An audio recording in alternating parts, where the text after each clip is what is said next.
What's going on YouTube? It's your boy Everyday Tech, and today I wanted to talk about the next flagship Pixel. Now, there actually haven't been any rumors or any leaks or anything like that. I know Pixels usually start early, but this time they're doing okay.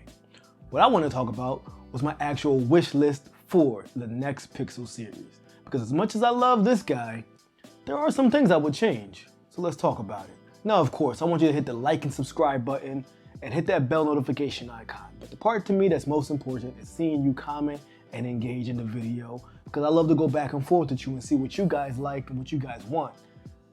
And I'll, of course, do my best to comment on everybody that I can, all right? Now, number one, I say Google should definitely release the Pixel 7 Pro in two sizes. The standard 5.8 to 6 inch, and of course the size we have here, 6.7. Why? Because as great of a screen this is, not everybody wants a giant phone. And 5.8 to 6 has been the most comfortable size for me. Next to, of course, like the iPhone mini size. But for, my Galaxy S21 was about 6.2 inches. The iPhone 13 and 12 were about 5.8 to 6. Or were they 6. I can't remember, but they were really good and they fit very well in the hand. Having a phone with the Pro features in a more compact size would be heaven. And I think Google missed out on a lot of opportunity by only offering the Pro in such a large device. So hopefully next year Google decides to mix it up and to allow everybody's preferences in the Pro series. Number two, Google, I gotta say, the way you guys handled this curved screen was really good because I haven't had any issues or phantom touches, but we still prefer, or at least I still prefer, a flat display. I think a flat screen is amazing, feels better, and I think it actually looks a little better than the curved screen because you don't get those weird glare or shines. It just doesn't, when you're looking at content, you don't see a dip, you just have it perfectly flat in front of you, and I think that's the way to go. Now, maybe they could flatten out the back or the sides as well, kind of a little bit more iPhone-ish, but that's not a necessity. And I do like the Pixels having their own distinct look in that manner. Number three, for the love of God, Pixel, or Google, bring back the frosted back. Now, I told you guys, I love this design. It looks great. My biggest complaint, it's glossy. Why? Google, you guys started the whole frosted back thing with the Pixel 3. Before that, I don't remember what phone had, I don't think any phone had the frosted glass before you guys started doing it. I think the biggest part of this phone not being the best looking device has to be that fact that you allowed such a glossy fingerprint magnet. Now, thankfully, the white ones don't grab as much fingerprints, but there's a lot of people who love the black ones. And those guys, you look at it and it just gets fingerprints. You don't have to touch it, I swear, it's that bad. But hopefully with the next iteration, they actually go back to the frosted glass. And hey, if you're trying to make MKBHD like you, matte black, just giving you a little pointer, Google. Number four. I almost did three, you saw that, it's okay. Number four. Bring back Face Unlock. Now, I'm not one of these guys who think this is the worst fingerprint reader ever. Like, it works. It generally works for me. And I have a problem with fingerprint readers. They usually are iffy with me. Yes, it's not the best one, but it's still not, it's not as terrible as people say. With that being said, bring back the Face Unlock. Matter of fact, go ahead and bring back Project Solely. That was such an amazing thing on my Pixel 4 XL. I know a lot of people trashed it and complained about it, but that was my favorite Pixel. And I thought Project Solely worked very well, not because of the, how you can interact with music and things of that nature, but because of how good the Face Unlock was. Before the pandemic, it was perfect. And I want to see us get back to that. If you can put the radar chip or radar sensor underneath the screen, that'd be amazing. And if not, we'll definitely take a less than secure Face Unlock option. Give us the option. But especially with how this fingerprint reader has been received in the community, you should have put it in there. Hopefully Google's actually does update the phone and give us that face unlock, as there have been a few rumors, but never bank on rumors. Next phone, if you're gonna give us fingerprint reader, give us face unlock as well. I'm not saying one or the other, I'm saying both, all right? Now, number 5 has to do more with the software that launches with the Pixel 7 and Pixel 7 Pro. Yeah, Android 12 was a big update, but that caused a lot of bugs and a lot of issues, and it ruined the experience for a lot of people. So what I would love to see is Android 13 focusing more on polish and stability. I would love to see the software that launches with the Pixel 7 to be the best. And when I say best, I mean across the board, best, most stable version of Android we have or we've seen. And I think they could do it. I just don't like this whole yearly update craze that we see with software. There doesn't need to be a new version every year.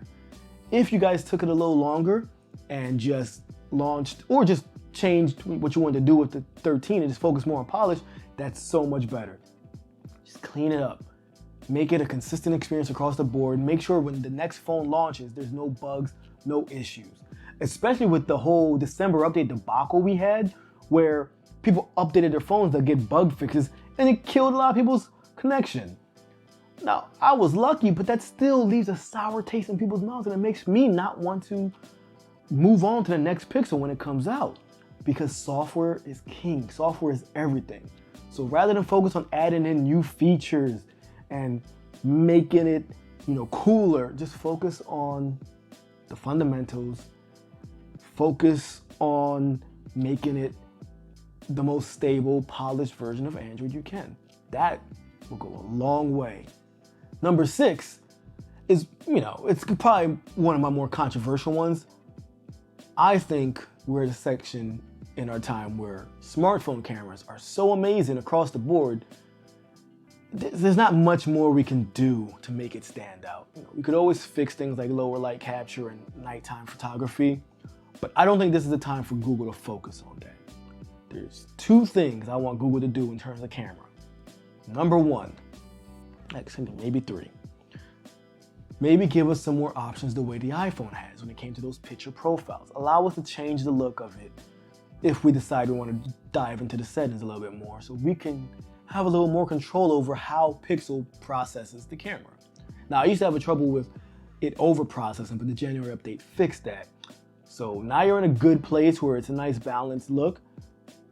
Give us more options. Now, 2, when you polish that camera and you just focus on making it, just better and giving us more options, make sure the other cameras on this guy match up. If you can get a consistent look across the board from the main sensor to the wide angle to the telephoto, that would be fantastic and we would love it. If they were all just as good as one another in low light settings or fast moving settings, that would be killer. That would make you guys kind of start claiming your crown again. But the biggest thing that I think Google needs to focus on, you did a good little jump with the video. Now it's time to overhaul it. The same way we saw that big jump from the Pixel 1 to the Pixel 2 when it came to stills, do that with the video camera. Focus on it. Make your video camera as amazing as you made your stills camera. That's what you guys need to do. Because if you can knock that out, then people will start going, well, why should I get an iPhone if this has such a great camera? And that's what you want people to say is why not get a Pixel? You want people to look at the Pixel as that's just the smart choice. They don't want any compromise. So right now we have a great camera. You don't need to focus on making the camera any better. You don't need to change your lens or anything like that. But you do need to change how the video processes and kind of give us a more consistent camera experience across the board. That would be one of the biggest things I want to see out of the Pixel 7. Now, number 7, keep this design, right? Just keep the design. It looks great. You got a good thing going and it's noticeable, but give us better colors, especially for the Pro series. The 6 had all the fun colors and everything, but the 6 Pro just got some boring colors. Even the sunny one, which I thought I would like, not so much. What you could do is give us like a deep cherry red. I know you guys love your pastels, but it's time to move away from that. Give us like a cherry red or like something similar to like Sierra blue or even that dark blue they had on the iPhones last year. And with the gold, make it gold. Make it a mica or make it a champagne color or make it a rose gold. You want girls to buy this phone? Make it a frosted back with rose gold. They're gonna jump at this thing. Tell them their selfies are gonna look amazing on a Pixel camera and their phone is rose gold. Yo, just do it. It's a smart choice. Better colors for the Pro series, because just because we want to look a little more professional doesn't mean we don't want fun colors. Professional and fun can go hand in hand, you know? And number 8 kind of falls into what I said about making Android 13 even better. Focus on battery efficiency. I don't care if this phone becomes a little thicker because you add in an extra 500 milliamps or whatever. But focus on battery efficiency. It's a good battery. I get about a day. But you cannot have Apple making Android across the whole. Samsung's, Pixels, LG existed to be them too. iPhone is making them look bad. And you need to step up, especially because you are in a great position with your own Tensor chip. So hopefully with the new Tensor chip mixed with Android 13, just being a better software, we can get like that 2-day battery life, you know, especially when it comes to standby time or when you're using the video camera or just regular photo camera. If you can improve how much battery gets drained during those activities, be amazing. Definitely work on that standby time, because there's nothing worse than waking up and you found out your battery dropped like 10% and it was just sitting there the whole time. Like, come on, let's get it together. Let's knock it out the park. Battery life is probably the most important thing that I would love to see changed in the Pixel 7. It may not be the most fun change, but it'll definitely be one that can put them ahead of the competition. And this last one is like a bonus because it's something I know will never happen. I know a lot of people don't care, but it's my wish list, damn it, and it's what I want. On the regular Pixel 7, we should have a mini version. Yeah, I know the mini phones don't sell well, but there's a good handful of us that love them. I know it's my most ridiculous one because no one's gonna buy it besides like me and like 4 other people. But I would love to see the regular Pixel 7 have all its features in a smaller package. That'd be so fun. It would be so nice. And I think it'd be pretty popular. But it could just be me. Of course, let me know what you think in the comments. Let me know what other features or improvements you want to see out of the Pixel lineup this year. And once again, thanks for listening to me talk about tech. Catch you next time. Peace.